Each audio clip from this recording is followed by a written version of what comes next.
to thee, nearer to thee. When going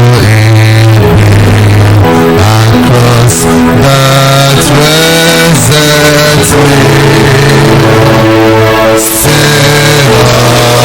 my soul, shining to thee, nearer to thee. Though like thou art the sorrow down,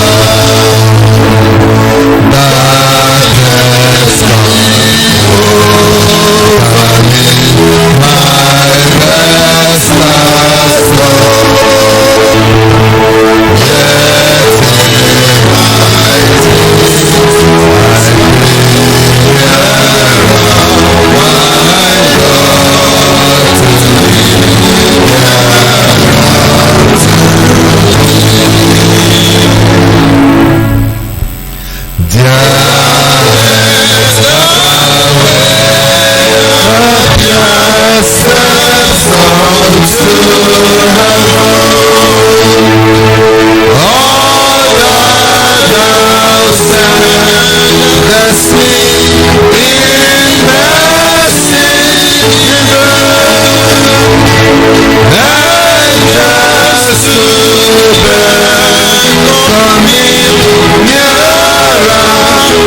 Chineke bụ na ị ga-adọrọ anyị ka anyị na-abịaru gị nso kwa ụbọchị.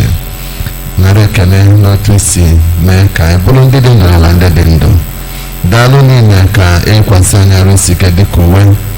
Daalụ na ịchekwabara anyị pụọ n'ihe egwu nke dị n'abalị. Kwere ka ndị ori ndị abalị dị egwu, ndị mwakpo anyị, kama inyere anyị udo nke abalị. Mee ka ọ dịrị anyị mfe iji ọṅụ wee bịa nọrọ n'iru gị na mgbe ụtụtụ a. Anyị na-asị gị daalụ na anyị nke dị igwe wee na-ayọ onyenwe anyị dịka anyị na-achọ ka anyị were okwu gị wee malite na-enyere anyị okwu gị site n'okwu gị wee gbaziere anyị, kpanye anyị ma gọzie anyị. Ngwa anyị okwu a n'asụsụ nke anyị ga-aghọta, ma site na amara gị nye anyị amara anyị ga-eji bụrụ ndị ga-etinye okwu gị n'ọrụ, ka ndụ ka anyị na-ebiri gị n'elu ụwa nke a wee bụrụ ndụ ka anyị ghọtara na nsọ gị ọtụtụ mgbe niile. N'afa Jizọs Kraịst bụ onyenwe anyị. Amen. God bless you. 1 Samuel chapter 5. 1 Samuel chapter 5. N'ebe a, ndị Israel ejego ọgụ nke ikpeazụ ha ga. Nke mbụ ha ga-egbu ha mmadụ 4,000. Nke abụọ ha jebute igbe ọgbụgba ndụ ewe gbuo ha mmadụ 30,000. The worst bụ na ndị Filistia ebiri ugwu tiri aka bụrụ igbe ọgbụgba ndụ Jehova wee na Filistia. Iru n'obodo Filistia enwere obodo ise, 5 cities dị pronounced na Filistia. Amụrụ m onwe lọta afọ ise. Okay? Ashdod, Ashkelon, Gath, Gaza, and Ekron. These are the 5 cities of Philistia. Now, kafabu igbo ọgbọndọ nwe wee bata ebe bụ capital, ebe nọdụ ka ebe isi alụsị ha dị, isi chi ha na-ekpelu dị bụ na Ashdod. And so what they did bụ na fa bulie wee landịa na Ashdod n'iru alụsị ha a na-akpọ Dagon. Dịka m si gwa gị yesterday, alụsị nwa bụ ọkara mmadụ ọkara azụ a na-adọbi aka nkwụ adọbi otu ọdọlụ. Na mgbe fabuli igbe ọgba ndụ Jehova wee landịa, ebe fabuli bụ n'iru onye abụ alụsị ka fabia prezent alịa wee na-etu alụsị fafa. Because in those days actually ọ na-adị believed na ọ bụrụ na mmadụ nụọ ọgụ, like mgbe David na Goliath nụrụ ọgụ, ọ bụ na David merie Goliath, a na-ewe n'ọchị nke David merie chi nke Goliath. Ọ ya kpata mgbe na-achị ebe ọgụ a ife Goliath mere na he cursed David by his gods. So he brought his gods into the battle. it is always assumed obodo n'obodo obodo nke a merie nke a na-ewe no chi ndị obodo a the stronger than chi ndị obodo a. So ife niile a ifuru ụmụ Israel na-eme na wilderness, obodo niile ndị ọzọ na-anụ akụkọ ihe na-eme ndị obodo ndị ọzọ, a na-ewe no chi ndị Israel karịa chi ndị obodo ọzọ dị iche iche. So n'ebe a mgbe ndị Filistia mere ndị Israel, naturally they felt na chifa akalia chi ndị Israel. So eburuzi ife ahụ na-represent chi nke Israel bụ igbe ọgba ndụ butie n'iru chi ha dọbịa dị a, and then ha chọlụ chi ha aja, chụsịa aja, onye isi nchụaja kpachisie windo, kpachisie ụzọ, lọkụ ọkụ iwere ka ị na-abịa. Okay, now the following morning something make I go there from verse 1 and say, and the Philistines took the ark of God, brought it from Ebenezer unto Ashdod. When the Philistines took the ark of God, they brought it into the house of Dagon and then set it by Dagon. Now let me say quickly, oto si time n'ụtụtụ a na ark of God not called a carrier of the presence of God. O ife na-ebu mpụta ife odede nke Chineke. Ark bata ewele na Chineke abatago, ọnọdụ ka ebe Chineke bi in the Old Testament. In the New Testament, muna gena bụ the ark of God. Tiela in 1 Corinthians chapter 6 verse 19. 1 Corinthians 6 verse 19. But Paul na the Corinthians akwụkwọ nwere ebe o mention in Antioch and goes get like iwe na for this na interpret na to contemporarily otu si metụta gị nwa na onwe gị dịka mmadụ. 1 Corinthians chapter 6 verse 19. Also, what? Know ye not? That your body is the temple of the Holy Spirit, which is in you, which you have of God, and that you are not your own. What?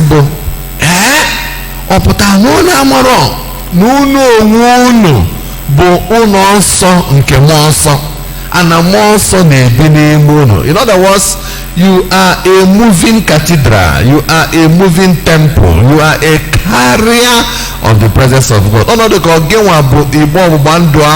In the Old Testament, all the encapsulated inside you today, the Holy Ghost, the fullness of the Godhead dwelleth in you now bodily. Chineke n'onwe bi n'ime gị. Ọ bụ ọsọ ịbụ nwa Chineke mee nchegharị nabata Jizọs n'ime ndụ gị dịka onwe gị na onye nzọpụta gị, na-ebi ndụ dịka nwa Chukwu. Gị nwa na onwe gị bụ a carrier of God's presence. And ife ọbụla anyị na-afụ akime ma ọ bụ mere n'iru chi nke ndị Philistia, the same thing be applicable today n'ebe gị nwa na onwe gị nọ.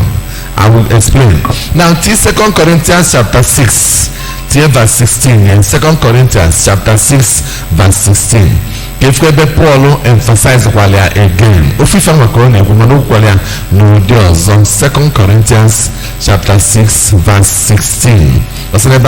And what agreement had the temple of God with idols? For you are the temple of the living God. No, but the temple of the living God. As God has said, I will dwell in them, and I will walk in them, and I will be their God, and they shall be my people.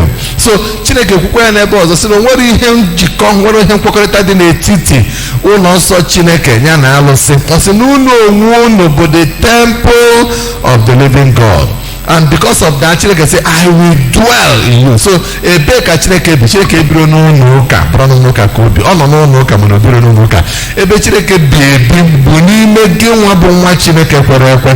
Onye ọbụla bụ a believer bụ an embodiment and the carrier of the living God himself. Chineke say, I will dwell in them and I will walk in them and I will be their God. So, if the conscious of that, like a Mwaketa, I am very conscious of the fact that the Godhead dwelleth in me, that God is living in me. Nambo a carrier of God's presence. So, oge nyeluga kema na ekwensu enwero any right, any power to ride roughshod on you. Satan cannot intimidate you. Workers of darkness have lost their battle as far as God is concerned. Or Madrataloge called the Lundios. And the other say, Nifan Ema, they are walk. Kegiwan Eme, ga walk. Because Ibu Chineke, Gena Chineke on name again. Or what can you see where Jay, if you live with the possible? If a Bulu Christianity, think Christ, I'm on a fable. They live in ignorance. And that thing, there's a question I capitalize on their ignorance. When I adrebo, Mana Ibulo, from day one, I understand who God has made me and what I am in Christ.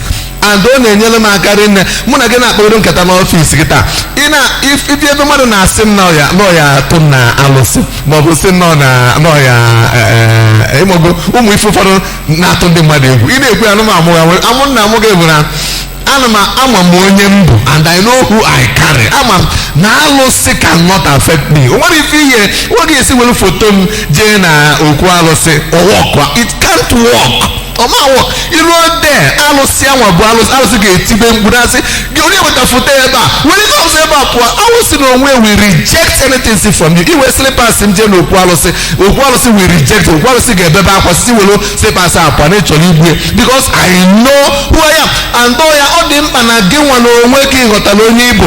The day you understand that you are a carrier of the presence and the power of the living God, that day ka ekwesu ga-lose battle ya niile over your life. Ọ bụrụ gị ka a ga-eji alụsị na ife yiri were enye egwu ụmụ kirikiri ọgwụ a na-edebegasị everywhere. Those things will turn into insignificance to you because ịma who you are carrying. Ịma na ịbụ just an embodiment of God himself.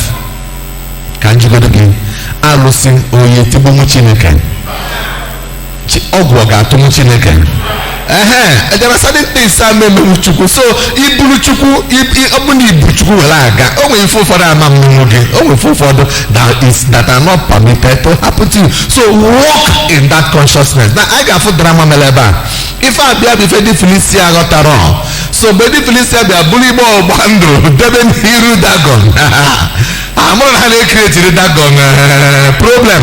So look at that 1 Samuel chapter 5 n'ebe anyị look at that 1 Samuel chapter 5. So n'ụtụtụ gịnị meziri n'ụtụtụ verse 3 and when day of Ashdod arose early on the morrow behold Dagon was falling upon his face to the earth before the ark of the Lord, and they took Dagon and set him in his place again. Because I dare you to what happened when mgbe onye nchụaja bịa chụsịalụ Dagon aja tụsie ya afa ha niile gbaa egwu n'iru Dagon keresịa ya ka o si wee melie chi nke ndị Israel. Then ha wee kpachisie windo ha niile kpachie ụzọ ha onye nchụaja were ka ya wee naa olu n'ụtụtụ echie o wee kpọkwa ndị vasị abịa na ka anyị chụkwala Dagon aja again ka anyị jekwa renew kwa covenant anyị na Dagon chụkwala aja tupu ya afa n'oburatagolo anyị chi ndị Israel. O wee kpaghe ụzọ na-enyewa ji aka ya ọkụ ya na ndị otu ewe yiri wee batazia ha dị shọ na onwere onye ọzọ batara ebe a na-emezi Dagon ne akwụbala akwụba ka ọ madoziri iru n'anya ka ọ darụ bowing before the ark. Ha sị mba na ihe anụnwa na-efe adịkọ mistake ịghọtago so ha jekwaje n'oche ha na-eti aka mma bụrụkwa Dagon dozikwu akwụbịa ọtọ sị mba chukwu ya afa a na-etuo chụkwala ya aja a na-achụla ya gbakwa egwu around the idol megasịga then kpachisikwa ebe niile kpachisikwa ụzọ onye nchụaja gwakwa kena ha chiatazia the second day bayekwa ụzọ dịkwa gafa bịa chụkwala ya aja again. Look at verse 4 and when they arose early on the morrow morning n'ụtụtụ echi ọzọ behold this time Dagon was falling upon his face to the ground before the ark of the Lord, and the head of Dagon and both the palms of his hands were cut off upon the threshold. Only the stump of Dagon was left to him. Now, Fachiata said the second day, Kafabekwa cholu the man do all the alosiaja. Kafabekwa to capacity. Hanene say, oh, this time around, Eba Dobalo Dagon, Obrosio Sonona, all Daronani, Isie, Dizina, Ebeni. Akiana Bebukasige, I decide that. I can't decide. So Ukuyama, Eba Waboziaro Azu, bịa bụ ife fọrọzi enu niile egbukasịghị egbukasị. onyezi batala ebe a wee bịa gbukasịa alụsị anyị otu a. the ọkwọ akị ahụ ịma na ọkwọ Old Testament ka anyị nọ na ya ha akị anyị na ya bụkwa ife Jos alụrụ arụ ife Chineke ha lụọ na Exodus chapter 24 gwakọta ife a ga-etisi n'ime ọkwọ. in the presence of the ark ka alụsị ha febe kemgbe 19 bilidim jidere egbuhisie ya na nkịtị na abụ. kedu ife ọ na-egosi anyị? even in the Old Testament God was fighting for himself. keduzi maka New Testament? kedu maka kịta? kedu maka n'ọgba? ọ bụrụ na alụsị anwa na an invisible power bata gbulisie ya, ndị na-efe pụta n'ebesie ya anya, they were shocked, they were surprised, they knew na ife melụ alụsịfa agbara aka. ka m gwa gị something about yourself. gị nwa nọ n'ebe a, gị nwa na-anụ onu m ebe ọbụla ị nọ wee na-anụ onu. listen, ọ bụrụ na Jizọs nọ n'ime ndụ gị, imechagolo onwe gị ife niile n'ibili imere onwe gị in this life. the only thing ụkwụ iji onwe gị jide your future, jide your destiny bụ ịdị born again. I'm telling you, ịdị ha na born again, ime nchegharị, kwee ka Jizọs bata n'ime ndụ gị, bụrụ onwe gị na onye nzọpụta gị, bụrụ nwa Chineke, imechagolo onwe gị the greatest thing n'ibili imere onwe gị. and I am telling you na all these amansifulu a na-ebu, all these ụmụ okorobịa na ụmụ agbọghọbịa nachala azụ n'ikpere alụsị, all of them will eventually look at you and they will celebrate you. I am telling you. fact ama na decision he take but the best decision any human being can ever take on planet Earth. and in my one thing bụ na ọ bụrụ na onwe ka esi wee nọ ka were na onwe ha eme n'obodo wee first osi na iwuru iburu onye. okay, let me share these two stories with you, true life stories. I nọ na one ministers conference like that. so one man wee na-akọ otu o si wee bịa na o si Lagos wee bịa ministers conference somewhere nowhere. then emesịa the conference wee bịa Ọnịcha wee baa moto na Ọnịcha ka ọ na-echi ya Lagos. unfortunately for him, ọ mara na moto ọ baa bụ moto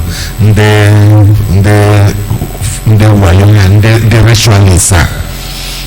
mana the only thing na o mere bụ o gotacha bread o yegotalụ nwunye ya na ndị bie mago. so welu bread debe na azụ moto apụzia, kama a ga-agaba the traditional way ụmụ esi aga Ọnịcha, anapụta na side ebe agbọ moto divert ya. being a man of God, ọ sịta na ọ bụrụ ụzọ a ka esi eje Lagos, sị anya dọmgbere na onwe ife a na-achọ ka aka otu ebe ọ na-enwezi ọgbafa nkịtị. so ife o mere bụ na ọ sị n'ime ọ na-speak in tongues, oji nwaanyị na-speak in tongues, na-asị God na ọ na-arafu onwe na aka na-speak in tongues, ọ sị afọ nkịtị. so ebugide ebubaa n'ime village.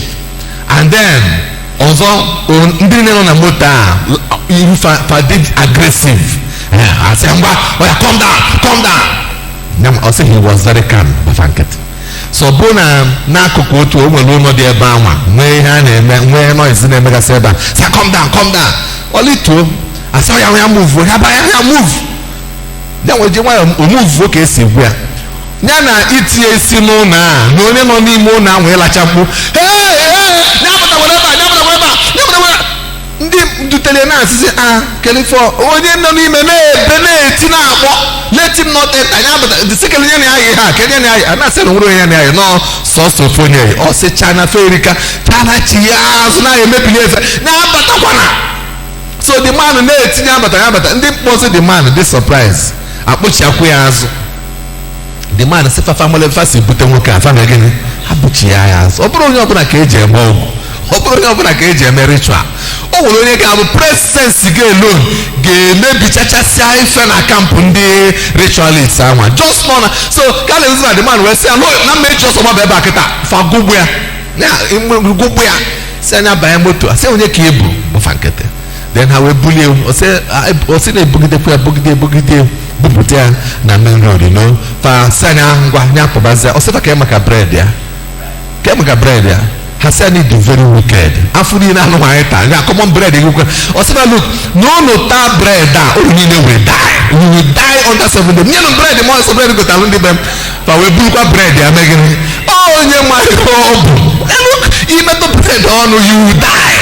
haji na ọsị na-ekwe this man bụ ekwesị ọ ka mma otu a na-asị n'igbo ekwesị na common bread gị na-ameme gịnị na-amata nwunye karịa na-ewe. ọ bụrụ na that man man adịrọ born again, ọ bụ na ọ bụrụ nwa Chineke ofugo. Ndị pepa ga-esi otu a declare ya missing. So many people are declare missing taa abụ na ha nọkọta fuo ọ na aka ọjọọ kpalụ ha ka mkpelụ ga-ekpele. Ọ kwefu gị nwa aka ọjọọ amemetụnata gị n'aha Jizọs. O memetụkwu nwa gị, o memetụ ndị nke gị. Nwere ihe a na-akpọ iji Holy Ghost ya Holy Ghost kutuo mmadụ ya Holy Ghost awaghị ya mmadụ onye metụ gị aka onye anwa dị Holy Ghost kuted etu esi adị electrocuted. I pray for you, the hand of the Lord will rest upon your life, the glory of God will cover you and members of your family. O nwere onye ga-emetụ gị aka gaa na free n'afa Jesus Christ.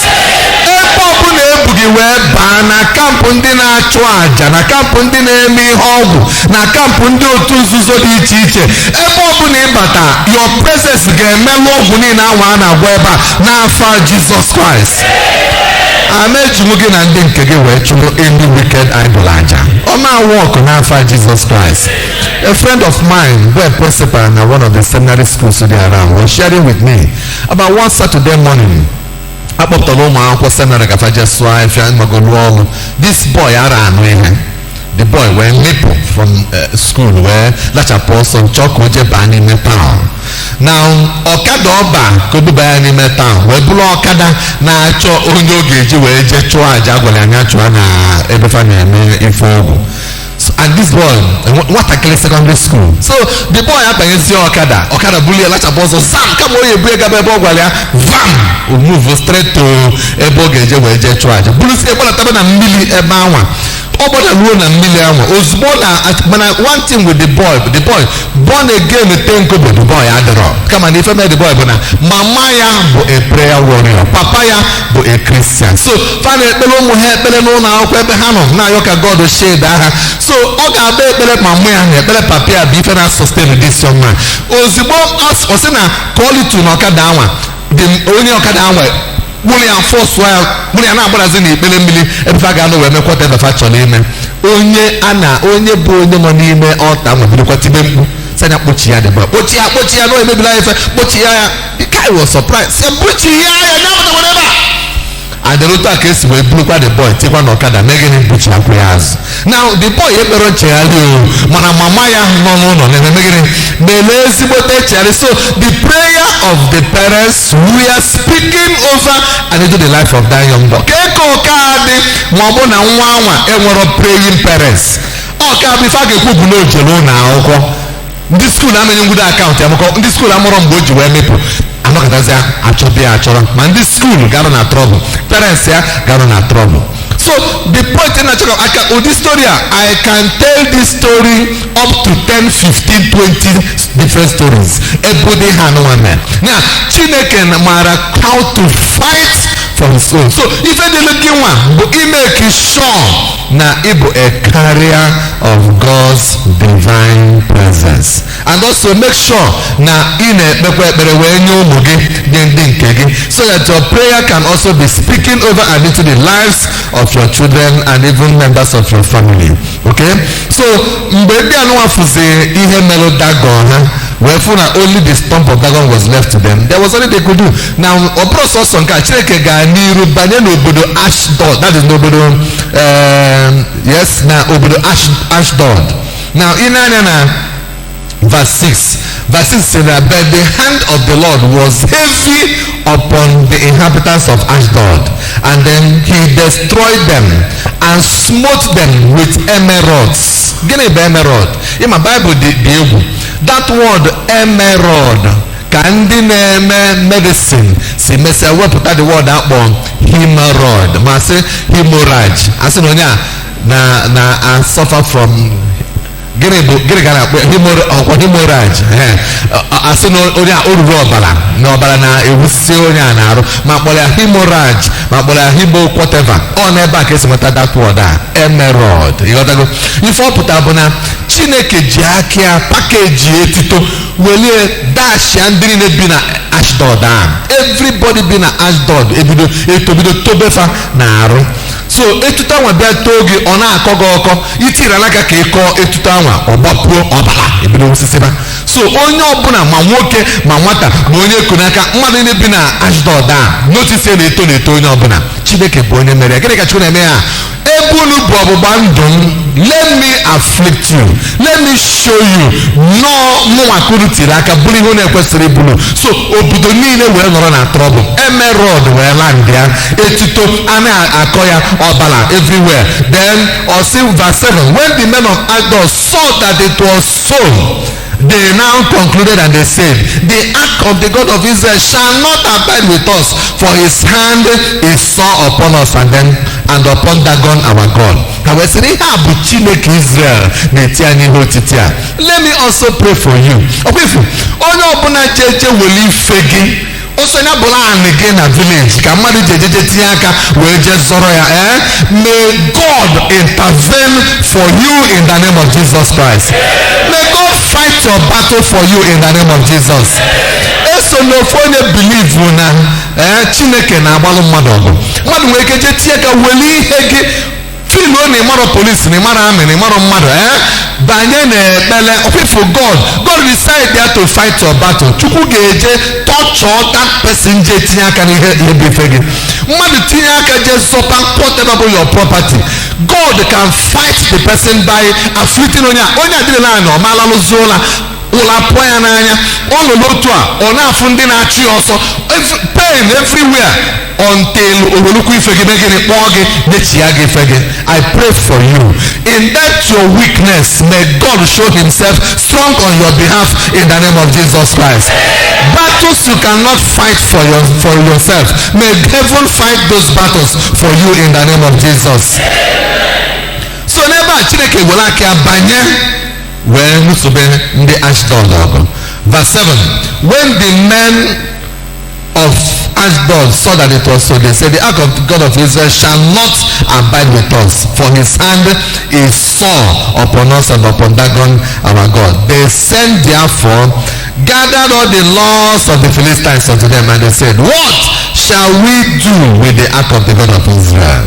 And they answered, let the ark of the God of Israel be carried about unto Gath. And they carried the ark of the God of Israel about with them. Now look at it. Before aka Chineke dị against them, that God was fighting against them. Na ihe niile na-emefe abụ Chineke na-eme ha wee sị mba na igbe ọgba ndụ a memezi gịnị ọmadịzịba anyị lota na mgbe ha ji ebulu igbe ọgba ndụ a they were happy na ha ebulugo Chineke ndị Israel. Kịta the same way fa si bulu igbe ọgbụgba ndụ a, the same way ka ha si wee kpọọ meeting wee agree n'ife na-eme anyị ha bụ maka na anyị bụ igbe ọgbụgba ndụ a, therefore na anyị ga-ebuchi ya anyị ga-eme back to sender. Mana n'echiche ha filuo na ọ ga-abụ nnukwute ifele na anyị nọkọta bulukwa igbe ọgbụgba ndụ jee bunyekwa ndị Israel ka ebe ọ bụ na anyị bụ ndị Ashdod ka anyị bulukwa ya bugara na another city ndị Philistia. So ha wee conclude sị ka anyị bulie gaa na Gath. Now listen because in apply it to your own life. If you na onwere dị ife gị dị permitted nọ na bronilu at all. Arụ ga-agbakarịla onye iro a ga-enye ọ bụrụ onwere n'ebe a anything belonging to you dịka gasị nọ dị na camp your enemy. I am prophesying restoration in the name of Jesus Christ. Those of you na be susi akwa kpasa ya n'ilo ọnọkata ife ebe eji rezọ were scissors je gbakala akwa ikosa ụfọdụ oge tọwelu ma pantị sịa pantị na bezi na ya depụta ime afụzi singlet gị ma afụzi pantị gị ihe eyisa slippers gị n'iru be gị depụta ifu ofu okwu ime afụzi ofu okwu ịmụgote isa n'efu mysteriously ndị na-abụ ndị na-akpa aka anyị eje ewe what belongs to you wele na-eje na one useless satanic foolish altar. I am speaking into your life. May the Lord answer them by earthquake, by fire, by thunder in the name of Jesus Christ. Chukwu saha ka oge si wee saha ka ha wee were ọsọ wee wechatara gị ihe bụ ihe gị. So mgbe ebuli igbe ọgba ndụ a wee sị ka ebugara ya ndị Gath no problem. So ebuluzi igbe ọgba ndụ bute na Gath. Ozugbo igbe ọgba ndụ landed na Gath, verse 9. And it was so after they had carried it about that the hand of the Lord was against the city of Gath with a very great destruction, and he smote the men of the city, both small and great, and they had emerods in their secret parts. o nwere ihe Baịbụl ya kapshọrọ ebe a mana ọ dị na kọmentrị niile ifere eme n'obodo niile anụ ebugara igbe ọgbando Jehova. All of a sudden they discovered na ozugbo ebuli igbe ọgbando a bute na Gat, the same emerald na-eme ndị Ashdod bụrụkwa eme ndị Gat. Etuto mana nke fa bụ na ọ na-etosifa na secret parts ebe zosiri ezo ha onye nọ n'otu ọ na-akọ ị na-akọ ọbara, so nke fa dị wọzar nke ndị Ashdod. Mana o nwere ihe ọzọ na they discover na ugbo niile fa kọ ebe niile fa kọrọ ugbo oke fa mara ebe o si nwapụta dara ihe niile ha kọrọ n'ugbo fa mee gịnị papịa ya oke ya nkakwụ ju everywhere na-ata everything ma green ma everything ife niile fa kọrọ akọ. O mere na Ashdod, o mekwara na Gat a. Oke was ravaging everything, nwerezi anything dị greenish afọ na be ha. So ndị Gat wee tibe mgbe wee sị mba si bulukwa nnọọ igbe ọgbada bulu na ụnụ mara ebe unu breju na ebulu mee gịnị jebe. So verse 10, therefore they now concluded and they sent the ark of God to Ekron. And it came to pass as the ark of God came to Ekron that the Ekronites cried out saying, they have brought about the ark of the God of Israel to us to slay us and our people. And so they sent and they gathered together all the laws of the Philistines, and they said, send away the ark of the God of Israel, let it go again to his own place, that he slay us not and our people. For there was a deadly destruction throughout all the city. The hand of God was heavy there, and the men that died not were smitten with the emeralds, and the cry of the city went up to heaven. Now, if what is happening here, mgbe ebule si na Gat bufete na Ekron, aka Chineke disie ike na arụ ndị Ekron, they began to die. Ndị mmadụ na-anwụ n'ike ndị anwụrụ anwụ the same emerald a bido mebe ha. So ndị obodo wee tibe mgbe bebe akwa wee sị mba si buru igbe ọgbandụ si buru igbe ọgbandụ. Now ifefa na-ayọ skịta nwa bụ eburu igbe ọgbandụ si send ya away bunaya n'ebe si wee butie si bunarịa ndị nwe. I want to assure you, okay, for in this life, if God be for you, nobody can be against you.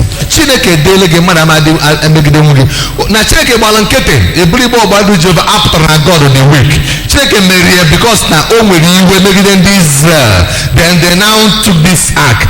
Then aketa anụwa iPhone na ark a, the same people that carried it are now struggling to send it back to the people. Ị ga-afụ otu fasi wee gbaba mbọ ha mụrụ what to do, they don't even know how to send it back. Ị ga-afụ na ije akpọ the loss of the Philistines kpọọ ndị mara ihe a na-atụ alụ gịnị ka anyị na igbe ọgbandụ anụwa ga-eje.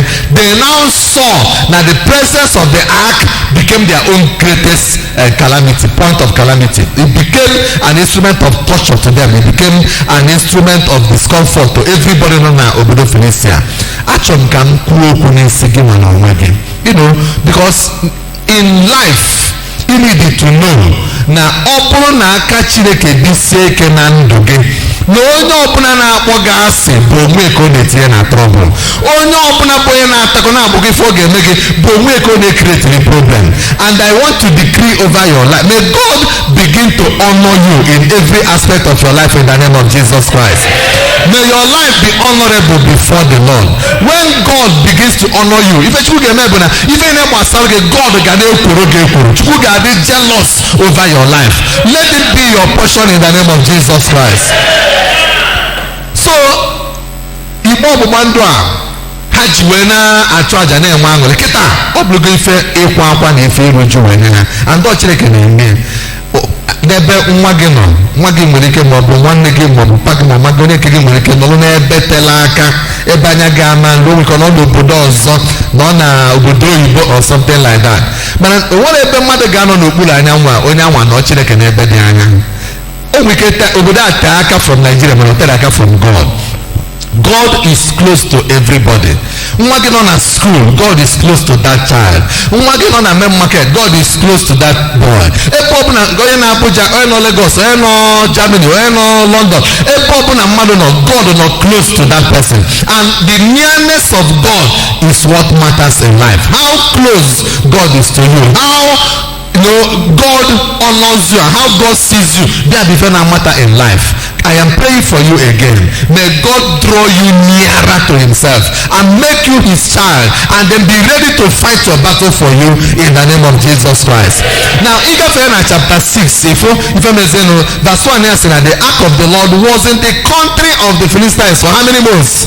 Just 7 months. 1 year. 7 months. Mana mpita mpe ekwebego n'obodo Filistia niile. Onwezi ndị kwelu ka ebute na side ha.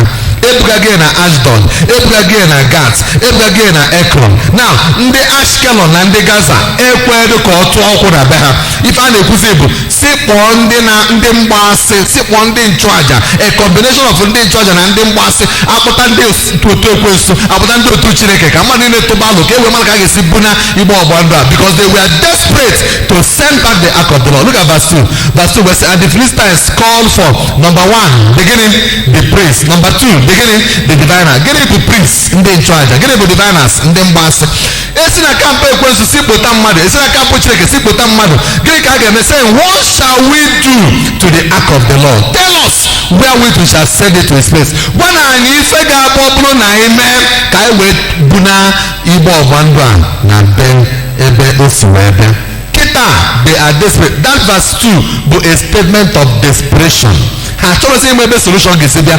Kpọtara anyị ndị nchụaja, kpọtakwanu ndị mgbasị, kpọtanụ ndị suse, kpọtanụ onye ọbụla, kpọta ndị magician. Let everybody come. Si gịnị ka ha sịrị anyị mee, and ka njikọdo gị.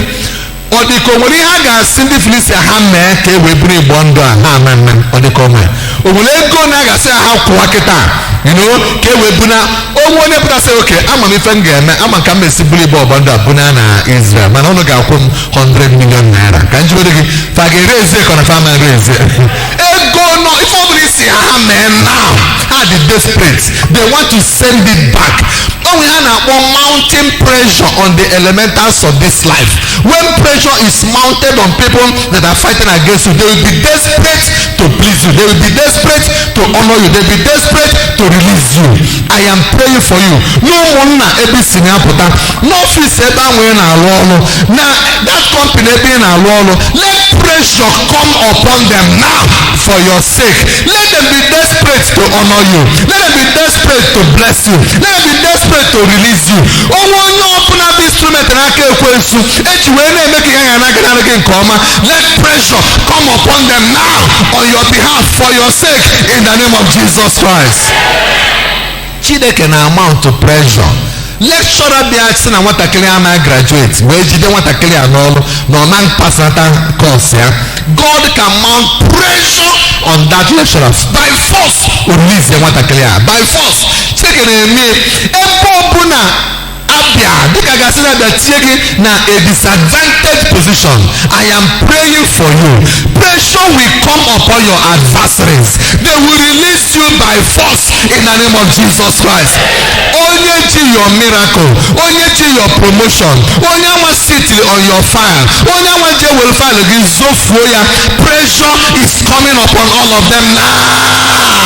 Pressure is coming upon them now in the name of Jesus Christ.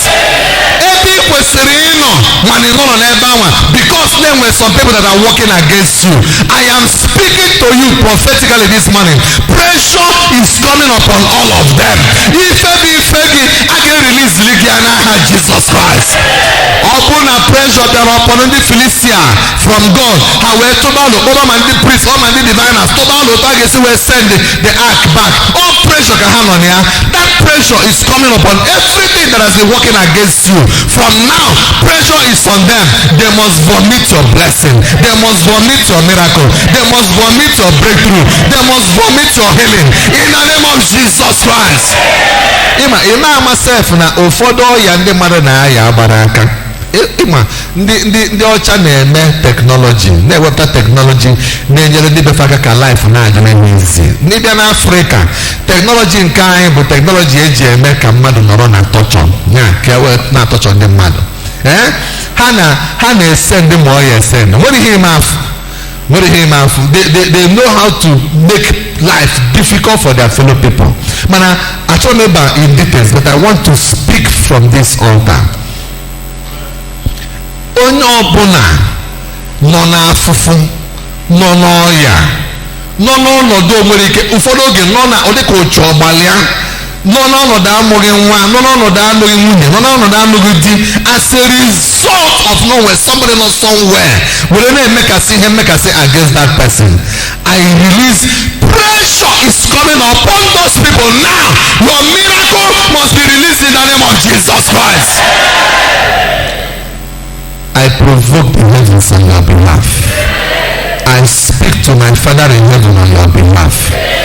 Otu a o si maa atọ ndị Philistia pressure. May pressure come upon all those agents of wickedness, all those agents of Satan, all those agents of mami water, all those wicked agents that are struggling to make you, cry and weep in the course of the night. May pressure come upon them speedily in the name of Jesus Christ. Ka m kwupụ okwu amụma n'isi gị, ọ ga-adịrị gị na mma. Ọ bụ na ndị a mechalụ tụọ alụ wee sị ndị Igbo ọgba ndụ Jehova, onye ọbụla bụ a carrier of God's presence, onye ọbụla bụ nwa Chineke na-anụ olu n'ụtụtụ a, kwefụ gị, a ga-erilizi gị back. Ị ga-enwere onwe gị, ị ga-enwere onwe gị pụọ na nrịarịa ahụ, ị ga-enwere onwe gị pụọ na agbụ ahụ, ị ga-enwere onwe gị pụọ n'ọnọdụ anya mmiri ahụ. Joy will come back again in your life. Joy will be restored to you. Ị ka ga-achị ọchị n'ala ndị dị ndụ. You will laugh again, you will smile again, you will laugh again, you will smile again. Before Arrow, I can see people celebrating with you. I can see drums of joy coming over your life. Ana m afụ ka a na-akpọ party on your behalf. Ana m afụ ka ị na-enwe aṅụrị, na-enwesị aṅụrị ike. Ana m afụ ka ndị mmadụ na-ekwe gị n'aka na-asị gị congratulations. Ana m afụ ka ndị mmadụ na-rejoice with you. Ọ bụ na o nwere onye ji poverty wee gba around, that spirit of poverty, I mount pressure on it now in the name of Jesus Christ. Something exciting must happen in your life. Something glorious must happen in your life. Something beautiful must happen in your life. I decorate you with anointing from heaven. Ometa, congratulations, Ganada Nunu Nadana. Let it be the story of your life in the name of Jesus Christ. Pụlọtọ ka ekpere Chineke. Onye nwe anyị na-ekele gị maka taa. Anyị na-aja gị mma maka na ịbụ Chukwu n'ezie. N'ọgbọ niile ị na-ama ihe ị ga-eme wee mee ka mba niile wee mara na gị onwe gị bụ Jehova, that you are the God that can do all things. Anyị kelere gị Chineke maka na ịgbalụ nkịtị ndị Filistia maburu igbe ọgba ndụ wee chee nọọ na ya ka obi. Anyị kere gị maka na igosiri nọ ịbụ Jehova tiri Fero mmanwụ, igosiri n'oge bụ ọka ome. Ọbụladụ mgbe ha nọ na-enwe aṅụrị, ịbatara jide alụsị ha wee mesịa ya ọp. N'otu aka ahụ Chineke, asị na enwere alụsị ọbụla nọ n'ala Igbo na-amanye elu na-amatụ nọọsụ ya bụ eze ga-akwụ ọtọ. Anyị agụrụ ọkụ from this altar dị na Chapel of Grace. Anyị abanye okwu alụsị niile dị n'ala Igbo a na-achụrụ aja ma ndị a na-achụrụ aja mmadụ, anyị enye ewu ka ọkụ gbalie ha niile from A to Z n'aha Jizọs. Every community nwere alụsị fa na-efe, anyị na-akọcha mmụọ alụsị ahụ, anyị na-abụ ya ọnụ. Every wicked idol, asị na idol a na-eli mmadụ every year, oge a ga-eji mmadụ chụrụ ya aja, anyị na-abụ ya ọnụ, na-asị na-akọcha ya, na-asị ka ike ya daa mba n'aha Jizọs Kraịst. Ndị otu mama ịghọta niile, ndị ike ha dị n'ime mmiri, ndị nọ na mmiri wee jide ndị mmadụ isi aja aja, mmadụ anọrọ n'elu ụwa mana nọ na mmiri wee na-akọntrolu ya. Anyị agụrụ ọkụ from this altar dị na Chapel Grace. Anyị abanye n'ime mmiri niile, ma akpọrọ ya Mediterranean Sea, ma akpọrọ ya River Niger, ma akpọrọ ya Red Sea. Ebe ọbụla bụ mmiri anyị abanye ya, anyị ewere ọkụ wee megide mmụọ mama ịghọta niile na mmụọ niile na-eje ozi na mmiri. Anyị sị ka ọkụ gbalie ha niile n'afa Jizọs Kraịst. Onye ọbụla eji eji na mmiri, onye ọbụla eji eji n'okwu alụsị, onye ọbụla otu nzuzo niile, ebe ọbụla ndị otu nzuzo na-eme nzukọ na uncompleted building, n'ukwu osisi, na flat be mmadụ, anyị na-agụrụ ọkụ from Chapel of Grace. Anyị sị ka ọkụ gaa zute ha n'ebe ọbụla ha nọ, ka ike ha niile na ọta ha niile ka a gbalie ha niile by fire in the name of Jesus Christ. Onye ọbụla ndị otu nzuzo ji isi aja aja, ọ chọrọ ịpụta mana egwu ekwere ya apụta. Onye ọbụla eji na nke mama ịghọta, onye ọbụla eji n'okwu alụsị, ebe ọbụla ekwensu nọ akpa ike were jide ndị mmadụ, anyị enyewu let pressure come upon them now.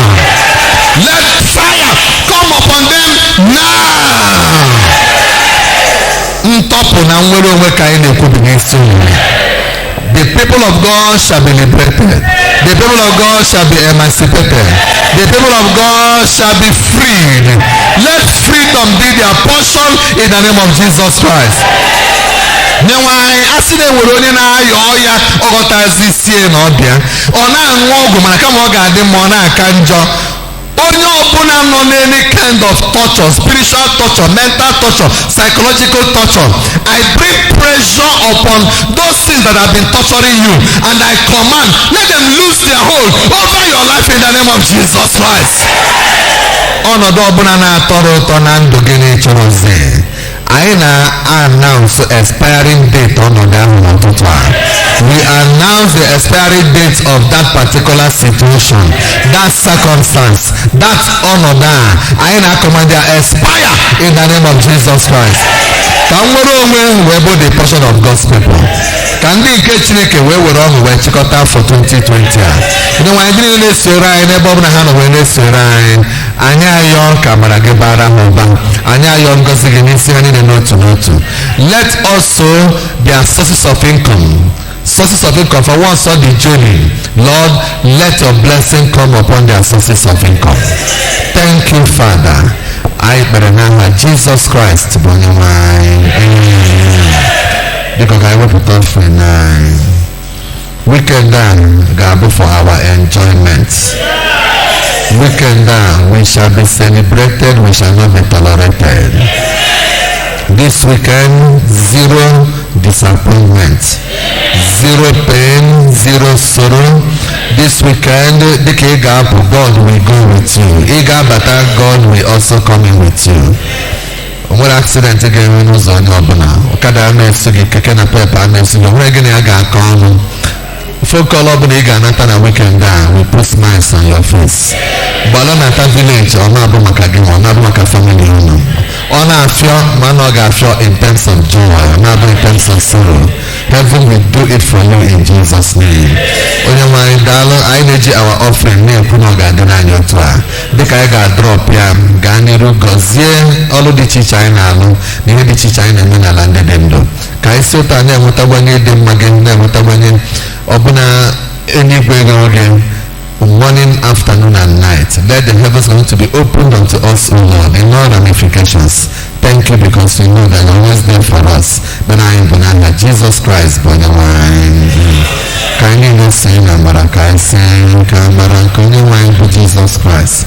Nifuna nke Chineke, na nwekọ nke mmụọ nsọ, jere anyị n'ugbu a na mgbe niile. Amen. Surely, goodness and mercy shall follow us all the days of our lives, and we shall dwell in the house of the Lord forever and ever. Amen. Onye nwe anyị nọnyere unu.